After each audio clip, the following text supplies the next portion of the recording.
Praise the lord. దేవుని నామానికి మహిమ కలుగునుగాక. ఈరోజు ఏప్రిల్ 5వ తారీఖు 2026. బైబిల్ చదివారా?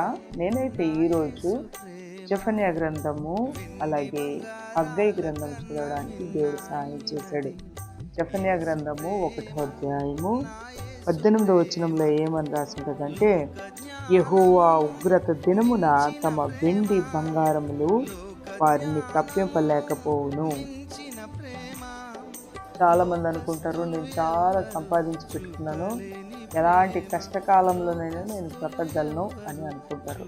తగినంత వెండి ఉంది, బంగారం ఉంది, అవసరమైతే వాటిని అమ్ముకొని నేను బ్రతకగలను అని చాలామంది అనుకుంటారు. ఒకవేళ నువ్వు కూడా అలా అనుకుంటావేమో, కానీ దేవుని ఉగ్రత దినాన అవి ఏవి కూడా నిన్ను రక్షించజాలవు. అంటే రక్షించాలంటే దేవుడే మనల్ని రక్షించాలి. ఏ ఉపద్రవం వచ్చినా, ఏ యుద్ధాలు వచ్చినా, లేకపోతే ఏ తెగుళ్ళు వచ్చినా, ఎలాంటి వైరస్లు వచ్చినా, నాకు చాలినంత ధనం ఉంది, చాలినంత వెండి బంగారాలు ఉన్నాయి, అవి నిన్ను రక్షిస్తాయి, నన్ను ఆ ఆపదలో నుండి బయటపడేస్తాయి అనుకుంటే అది పొరపాటే. దేవుడు ఖచ్చితంగా చెప్తున్నాడు, నీ వెండి నీ బంగారం నిన్ను రక్షింపజాలి, అవి తప్పించలేవు.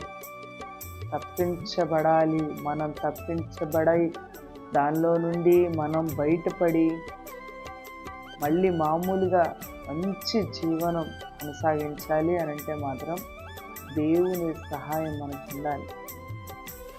మనకు తెలుసు కదా, ఎన్నో ఉపద్రవాల్లో ఎంతోమంది ధనవంతులు కూలిపోయారు,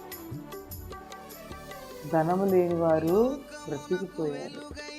అంటే మనల్ని తప్పించేది ధనం మాత్రం కాదు, దేవుడు.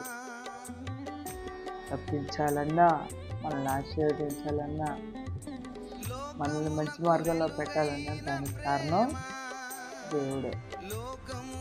ఏదైనా నేను డబ్బుతో చేస్తాను అనే ఆలోచనలో నుండి బయటపడమని దేవుడి పేరట మీకు మనవి చేస్తున్నాను. దేవుడు ఆ విధంగా ఆయన మీద ఆధారపడేవారుగా మనల్ని అందరినీ కూడా నడిపించుకున్నాక. ఆమేన్.